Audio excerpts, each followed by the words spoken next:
Bismillahirrahmanirrahim. Assalamualaikum warahmatullahi wabarakatuh.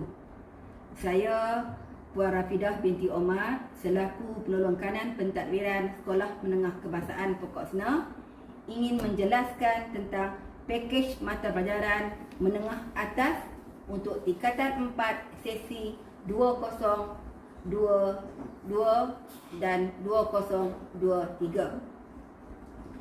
Okey, tujuan pakej mata pelajaran menengah atas ini diperkenalkan adalah bagi memberi peluang murid mengenal pasti dan memilih mata pelajaran mengikut kecenderungan, minat serta kebolehan dengan syarat kelayakan yang ditetapkan oleh institusi pengajian tinggi. Pakej ini merupakan gabungan mata pelajaran teras, wajib dan elektif yang dibina berasaskan keperluan murid untuk menyambung pelajaran ke peringkat pendidikan tinggi dengan mengambil kira keperluan badan profesional serta laluan bidang kerjaya yang diminati murid. Di sekolah kita menawarkan 3 pakej, iaitu STEM A yang mengandungi subjek teras, wajib dan sains elektif. Dan subjek sains elektif tersebut ialah biologi, fizik, kimia dan matematik tambahan. Pakej yang kedua, STEM C, menawarkan subjek teras, wajib dan elektif iaitu produksi reka tanda dan pendidikan seni visual.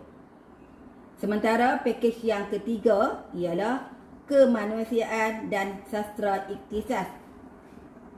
Dan subjek yang ditawarkan teras, wajib dan elektifnya ialah perniagaan, prinsip perakanan, matematik tambahan dan pendidikan seni visual.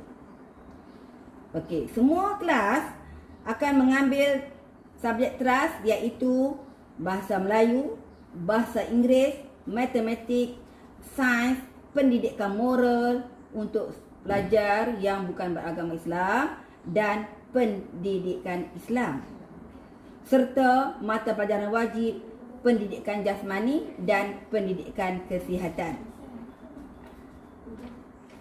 Kelas-kelas yang disediakan di sekolah kita ialah 4 UIAM yang menawarkan subjek bio, fizik, kimia, matematik tambahan, bahasa Tamil. 4 UITM menawarkan subjek perniagaan, perakanan, matematik tambahan dan bahasa Tamil. 4 UKM menawarkan subjek perniagaan dan pendidikan seni visual. 4 UM menawarkan subjek produksi reka tanda dan pendidikan seni visual. 4 UPM menawarkan subjek pendidikan seni visual. 4 USM menawarkan subjek teras, wajib dan bahasa Tamil. Dan yang terakhirnya 4 UUM menawarkan subjek teras dan wajib. Okey anak-anak, selepas anda selesai menonton keseluruhan video ini dan faham akan pakej-pakej yang ditawarkan dan peluang-peluang yang sedia ada dalam pakej tersebut, sila buat pilihan pakej dengan menggunakan Google Form yang disediakan pada link di bawah. Dan anda berjadikan markah ujian matematik dan sains sebagai panduan untuk memilih pakej yang ditawarkan. Untuk mendapat markah tersebut, murid-murid boleh dapatkannya daripada guru kelas masing-masing. Sekian, terima kasih. Assalamualaikum dan salam sejahtera. Anda biasa dengar Ramli Burger, Tony Fernandez, Lim Gotong, okay, Tan Sri Mokhtar Abu Kari. Itu semua nama usahawan yang terkenal di Malaysia. Jadi hari ini kita nak kenalkan kaitan dengan mata pelajaran perniagaan. Subjek kod mata pelajaran 3766. Okay, merupakan salah satu subjek elektif yang diperkenalkan kepada para pelajar untuk tingkatan 4. Okay, di sini untuk berkaitan dengan perniagaan, ada 3 kertas perniagaan. Kertas 1, kertas 2 dan kertas 3. Kertas 1 melibatkan kertas objektif. Okay, 1 jam 15 minit. Kertas 2 pula melibatkan kertas esei, iaitu 2 jam 15 minit. Manakala kertas ketiga merupakan kerja khusus yang perlu dilaksanakan dalam tempoh 3 bulan semasa pelajar di tingkatan 5. Peluang kerjaya bagi subjek perniagaan ini sangat luas. Antaranya sebagai salah seorang usahawan, sebagai dalam bidang pemasaran, dalam bidang perbankan, muamalat, dalam bidang kewangan. Maka sekiranya anda ada ciri-ciri tersebut, seorang yang kreatif, yang rajin, yang selalu boleh bercakap, berkomunikasi, anda layak untuk masuk ke dalam bidang perniagaan. Jadi sekiranya anda berminat subjek ini, bolehlah pilih mata pelajaran perniagaan. Sekian, terima kasih. Assalamualaikum dan salam sejahtera. Saya Cikgu Azira binti Azmi sebagai Ketua Panitia Sains Elektif. Okey, jika kamu bercita-cita ingin menjadi seorang doktor, ahli farmasi, doktor gigi, ahli forensik, jurutera, juruterbang, doktor haiwan, jom pilih aliran sains tulen. Okey, sebelum kamu membuat pilihan, di sini cikgu ingin menerangkan serba sedikit tentang aliran sains tulen dan kriteria yang diperlukan untuk kamu mengikuti aliran sains tulen. Okey, kelas yang menawarkan aliran sains tulen adalah tingkatan 4 UIM. Okey, ketika kamu belajar di sekolah rendah, iaitu daripada darjah 1 sehingga darjah 6, kemudian tingkatan 1 sehingga tingkatan 3, kamu telah mempelajari tentang sains. Tetapi ketika di aliran sains tulen, subjek sains ini akan dibahagikan kepada 3 subjek yang berasingan, iaitu biologi, fizik dan kimia. Okey, untuk subjek biologi, kamu akan belajar tentang benda hidup, iaitu tentang mikroorganisma, tentang haiwan dan tumbuhan. Okey, untuk mata pelajaran ataupun subjek kimia pula, kamu akan mempelajari tentang atom-atom, unsur-unsur yang berada di muka bumi kita. Okey, dan tentang fizik pula, kamu akan belajar tentang pergerakan sesuatu objek, daya-daya yang berlaku di dalam kehidupan harian kita. Okey, bila kamu belajar tentang sains tulen ini, okey, kamu akan dapat memerhatikan keadaan yang berlaku di sekeliling kamu. Contohnya sekarang ni isu vaksin. Okey, kenapa kita perlu divaksinkan? Apa yang berlaku bila kita divaksinkan? Dan kenapa vaksin itu perlu disuntik melebihi 2 dos? Okey. Jadi kamu akan mempelajari dalam aliran sains tulen. Okey.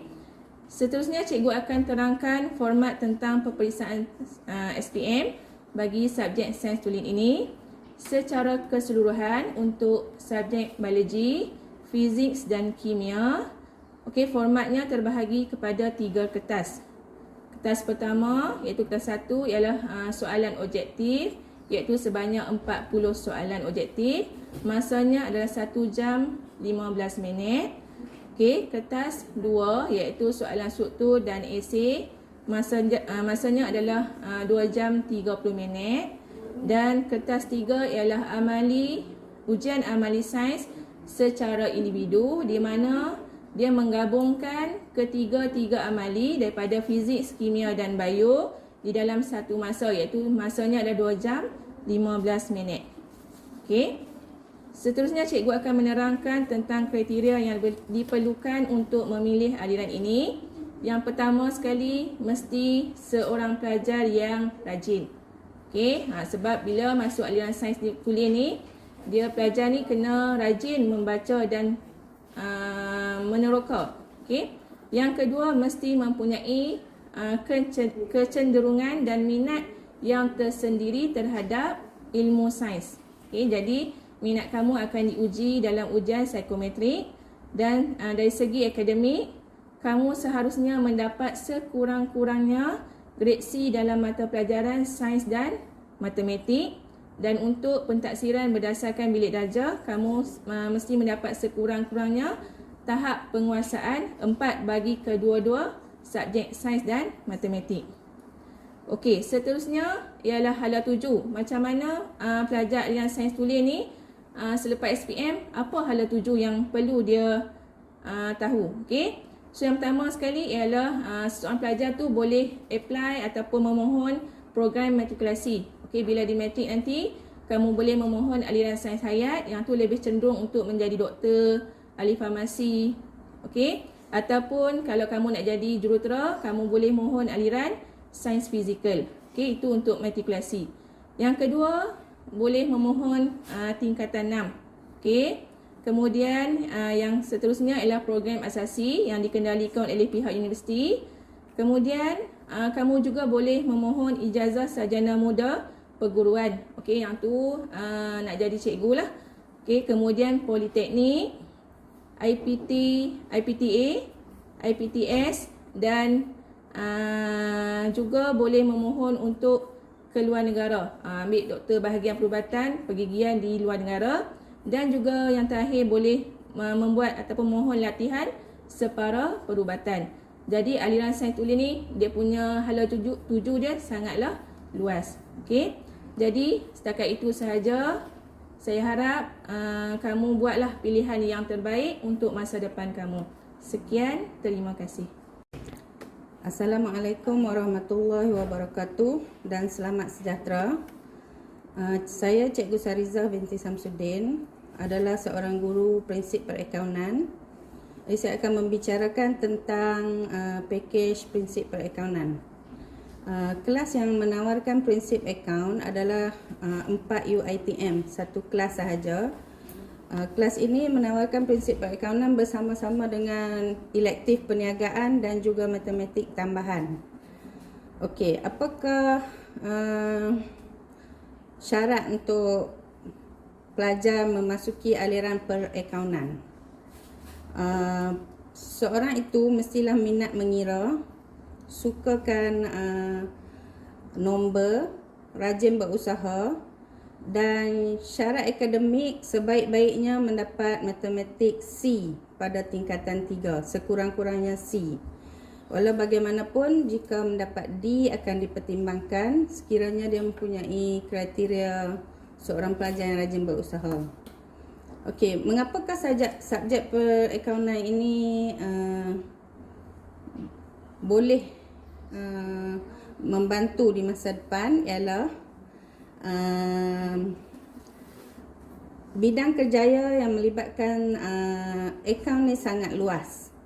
Sekiranya anda fikir institusi, syarikat ataupun apa jua, semuanya mesti menggunakan duit. Apa-apa saja institusi ataupun syarikat yang menggunakan duit mesti perlu dikira. Duit perlu dikira, jadi kita perlulah pengetahuan akaun.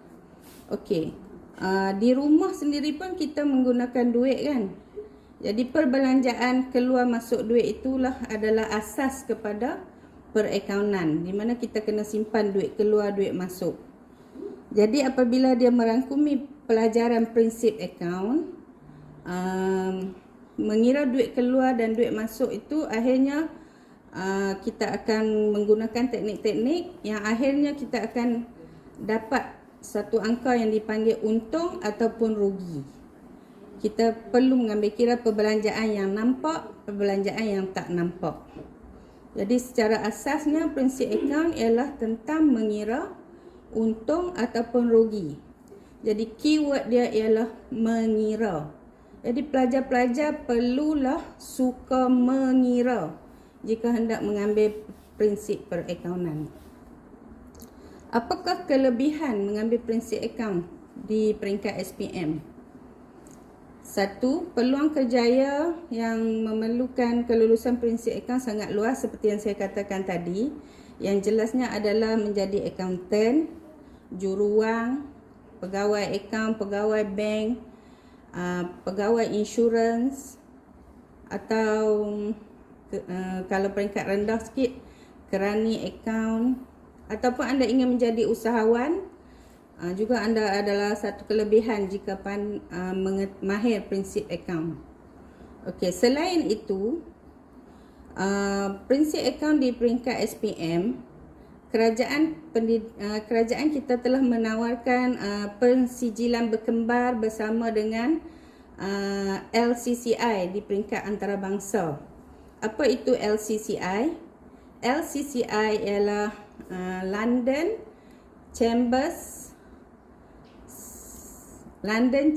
and Commerce Institute, di mana pelajar boleh mendapat sijil SPM yang mempunyai subjek prinsip akaun, dan kedua mendapat sijil LCCI tahap 2, stage 2. Jadi ianya sangat bernilai lah kerana ia di peringkat antarabangsa. Selain itu, saya ingin membicarakan apakah syarat untuk menduduki SPM sekiranya mengambil aliran perakaunan. Untuk subjek perakaunan kita mempunyai 3 kertas. Kertas 1, pelajar perlu menjawab soalan objektif yang terdiri dari 20 markah. Kertas 2, pelajar perlu menjawab 5 soalan esei, di mana pelajar perlu mengiralah. Esei untuk prinsip akaunan ialah mengira. Dan kertas 3 ialah kerja kursus yang terdiri daripada 20%. Okey, di sini juga adalah kelebihan bila mempunyai kerja kursus, bermakna pelajar boleh buat awal dalam tempoh yang diberi, iaitu lebih kurang 3 bulan. Jadi jika pelajar buat awal, cikgu boleh revise, boleh semak, boleh perbaiki. Jadi pelajar berpeluang mendapat markah penuh untuk kertas 3 kerja kursus. Walau bagaimanapun, seorang pelajar itu haruslah mempunyai nilai yang committed, nilai yang rajin berusaha. Barulah seorang itu layak ataupun sesuai untuk mengambil subjek prinsip akaun ataupun subjek-subjek lain yang mempunyai kerja kursus ini. Sekiranya tidak, kelebihan akan menjadi kelemahan. Kerana pelajar tidak dapat menyiapkan kertas 3 iaitu kerja kursus, maka dia tidak akan rugilah, tidak dapat menduduki SPM untuk kertas tersebut. Jadi cikgu harap semua yang ingin mengambil prinsip perakaunan membuat pertimbangan dengan sebaik-baiknya. Pertama, adakah aku suka mengira? Kedua, adakah aku ni seorang yang okey matematiknya? Ketiga, tepuk dada tanya selera lagi, adakah aku ini seorang yang rajin berusaha, mempunyai wawasan masa depan untuk mempunyai kerjaya yang menjanjikan pulangan yang baik. Sekian, terima kasih. Assalamualaikum warahmatullahi wabarakatuh. Cikgu Masyidah binti Musa merupakan guru subjek pendidikan seni visual SMK Pokok Senang. Okay, hari ini cikgu nak memperkenalkan subjek elektif PSV kepada pelajar-pelajar tingkatan 4 bagi sesi 2022. Okey, untuk subjek PSV kelas-kelas yang ditawarkan ada 2 kelas, iaitu 4 UKM dan 4 UM. Okey, bagi pelajar-pelajar yang berminat dan berminat dengan kerjaya sebagai seorang jurugambar, pelukis, guru, pensyarah, arkitek, juru fashion, maka pelajar boleh mengambil subjek PSB sebagai subjek tambahan lah untuk SPM nanti. Okey, untuk subjek PSB formatnya ada 3 paper. Kertas yang pertama objektif, soalan sebanyak 40 soalan objektif. Masa menjawab selama 1 jam. Antara peluang kerjaya dalam pendidikan seni visual ni adalah jurugambar, pelukis, guru, pensyarah, pereka hiasan dalaman, pereka fashion, pereka grafik dan banyak lagi yang boleh kamu cuburi pada masa akan datang. Ini antara peluang kerjaya yang kamu boleh pilih lah berdasarkan subjek pendidikan seni visual. Okay, setakat itu daripada cikgu, sekian, terima kasih. Okay, Assalamualaikum warahmatullahi wabarakatuh dan salam sejahtera. Nama cikgu adalah Cikgu Rafiza. Cikgu akan bagi tahu tentang panitia matematik tambahan bagi pelajar-pelajar yang ingin memasuki kelas sains iaitu UIA dan account UITM. Anak-anak perlu mengambil mata pelajaran matematik tambahan. Bermakna matematik tambahan ditawarkan kepada 2 kelas, UIA, Sains dan UITM untuk kelas perakaunan. Format SPM bagi mata pelajaran matematik tambahan ada 2 kertas. Kertas 1 dan kertas 2, di mana dua-dua kertas adalah kertas ujian bertulis. Bagi kertas 1 ada 2 bahagian, iaitu bahagian A dan bahagian B. Bahagian A ada 15 soalan. Bahagian A dan B ada 15 soalan, di mana bahagian A ada 12 soalan dengan jumlah markah adalah 64. Setiap satu soalan merangkumi markah 6 hingga 8 dan pelajar wajib menjawab semua soalan dengan langkah-langkah yang kamu akan pelajari nanti. Bagi bahagian B diberi 3 soalan, setiap satu soalan berjumlah 8 markah, wajib jawab 2 soalan dengan total markah adalah 16. Jadi jumlah markah untuk kertas 1 adalah 80. Bagi kertas 2 pula, jumlah markah adalah 100 dengan merangkumi 3 bahagian, iaitu bahagian A, bahagian B dan bahagian C. Bahagian A ada 7 soalan dengan jumlah markah 50 dan wajib menjawab ke semua soalan ini. Bahagian B ada 3 soalan, wajib menjawab ada 4 soalan dan kamu wajib menjawab 3 soalan, jumlah markah 30. Setiap satu soalan bahagian B berjumlah 10 markah. Okey, bahagian C pula merangkumi 4 soalan, di mana pilihannya hanyalah kamu hanya perlu menjawab 2 soalan daripada 4 dengan jumlah markah untuk setiap satu soalan adalah 10 markah. Jadi jumlah keseluruhan untuk kertas 2, bahagian A 50, bahagian B 30, bahagian C 20. Jadi jumlahnya 100. Okey. 100 kertas 2 dan 80 kertas 1 akan dicampur, di mana kedua-dua kertas ni adalah ujian bertulis. Okey, seterusnya kriteria yang diperlukan untuk pelajar mengambil matematik tambahan. Pertama sekali, asas matematik kamu mestilah kukuh. Seboleh-bolehnya semasa tingkatan 3, matematik kamu perlu mendapat C dan ke atas, iaitu A, B atau C. Sebab kalau asas kamu tidak kukuh untuk pengiraan, ungkapan algebra, maka memang sukar untuk kamu menjawab. Okay. Itu adalah antara kriteria paling minima C untuk matematik semasa tingkatan 3. Yang berikutnya, kriteria yang diperlukan adalah pelajar tersebut mestilah rajin dan tidak pernah kenal erti putus asa. Kenapa? Sebab soalan matematik tambahan memerlukan pengiraan dan jalan kira. Yang penting adalah jalan kira. Tanpa jalan kira, walaupun jawapan kamu betul, maka kamu tidak akan mendapat markah. Kalkulator itu hanyalah digunakan untuk pengiraan yang sukar sahaja. Okey, kriteria dah tahu kertas format kamu dah tahu. Sekarang kita tuju kepada hala tuju ataupun peluang kerjaya jika kamu ambil matematik tambahan. Matematik tambahan ini ditawarkan kelas sains dan kelas UiTM, iaitu account. Maka peluang kerjaya bagi kalau kamu ambil kelas sains, kamu boleh menjadi seorang jurutera dalam bidang kejuruteraan, architecture, perniagaan, untuk account. Sebenarnya terbuka luas kepada kamu. Yang paling utama, matematik tambahan diperlukan untuk kamu semasa kamu belajar di matrikulasi. Wajib ambil matematik tambahan sekiranya kamu ingin memohon matrikulasi. Jadi, buatlah pilihan yang bijak sekiranya kamu ingin memasuki ataupun menyambung pelajaran ke tingkat ke bahagian yang lebih tinggi ke IPTA dan IPTS. Okey, sekian, terima kasih. Assalamualaikum. Bismillahirrahmanirrahim. Assalamualaikum warahmatullahi wabarakatuh dan salam sejahtera kepada semua pelajar-pelajar cikgu.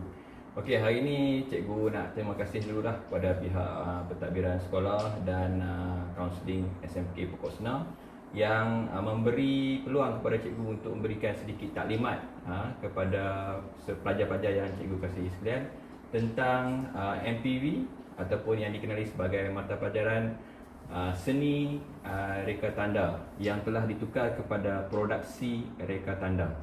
Okey, produksi reka tanda ni telah diperkenalkan pada tahun 2021. Okey, dan ini adalah tahun kedua untuk produksi reka tanda. Okey, sebelum kita nak tahu apakah produksi reka tanda tersebut, cikgu nak maklumkan dahulu bahawa ke mana hala tuju produksi reka tanda ini ataupun mata pelajaran PRT ni. Okey, jadi PRT ni dia boleh kita sambung pelajaran di universiti swasta, kemudian kita boleh pergi ke Giat Mara, universiti di tempatan ataupun kita kenali sebagai IPTA yang akan cikgu senaraikan selepas. Daripada itu, pelajar-pelajar boleh menjadi tenaga mahir dalam bidang grafik, boleh jadi sebagai graphic designer ataupun pereka grafik. Dia boleh jadi, pelajar juga boleh menjadi sebagai kita panggil usahawan, iaitu membina satu bisnes sendiri. Dalam masa yang sama boleh juga bekerja secara online, membuat perisian-perisian grafik yang mana menggunakan perisian-perisian grafik di mana kita boleh buat bisnes secara online. Untuk kita punya format peperiksaan, sebelum kita nak tahu lebih lanjut, kita nak tahu bahawa format pentaksiran ataupun format kita nak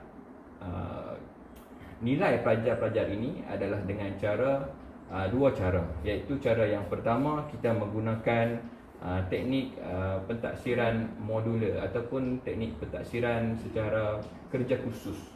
Okey, kerja khusus yang mana kita ada 6 kerja khusus yang ada dalam buku modul. Selain daripada itu, kita juga ada kerja khusus ni akan memberi markah untuk kamu bawa dalam peperiksaan SPM.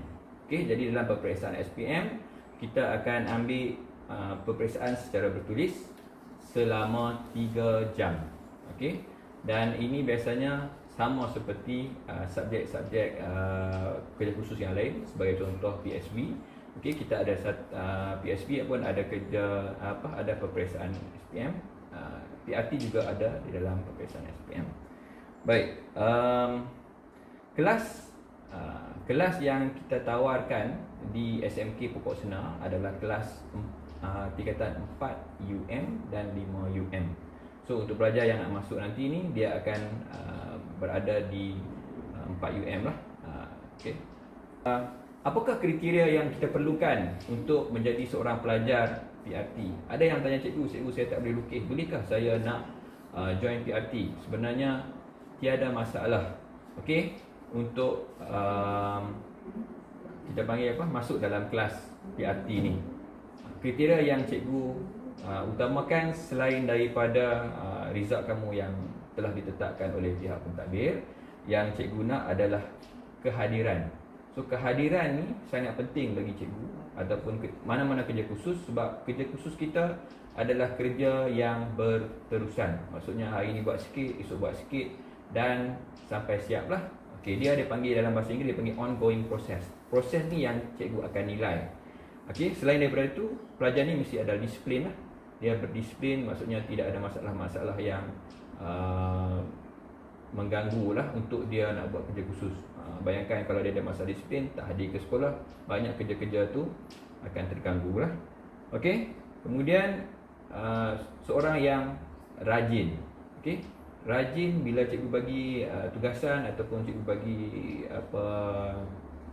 kerja-kerja yang berkaitan dengan PRT ni, dia tak menangguh, dia terus buat. Okey, yang itu yang cikgu perlukan. Dan daripada situ cikgu akan ajar skill-skill untuk kamu melukis ataupun menggunakan perisian komputer apa semuanya itulah. Itu kriteria yang cikgu nak untuk PRT. Kita boleh develop kamu punya skill. Cikgu boleh develop ataupun cikgu boleh memahirkan skill kamu. Yang penting kamu kena ada nilai-nilai yang cikgu sebutkan yang tadi itulah. Okey. Baik, kalau cikgu nak share dekat sini apakah kerja-kerja khusus yang kita akan lakukan. Okey, yang pertama yang cikgu nak sebut adalah pengenalan kepada produksi reka tanda. Apa itu produksi reka tanda? Cikgu akan explain dengan lebih mendalam lah bila dah masuk kelas ni. Yang keduanya, kita ada produksi grafik di mana kita diperkenalkan dengan kita punya software ataupun perisian-perisian yang kita nak gunakan di bengkel PRT lah. Kita ada komputer, kita ada perisian, kemudian kita ada plotter, kita ada printer. Mana sebenarnya kerja-kerja kita tu hasilnya adalah berdasarkan benda-benda yang cikgu sebutkan tadi lah. Kemudian kita akan adanya reka bentuk berbantukan komputer yang cikgu sebut tadi lah, ada perisian. Kemudian kita ada papar tanda. Papar tanda menggunakan stiker, papar tanda yang menggunakan semburan cat, papar tanda yang menggunakan semburan perspek pada perspek, dan juga kita ada papan tanda yang larik.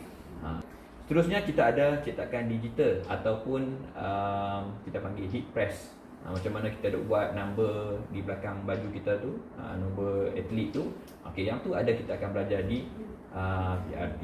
Okey.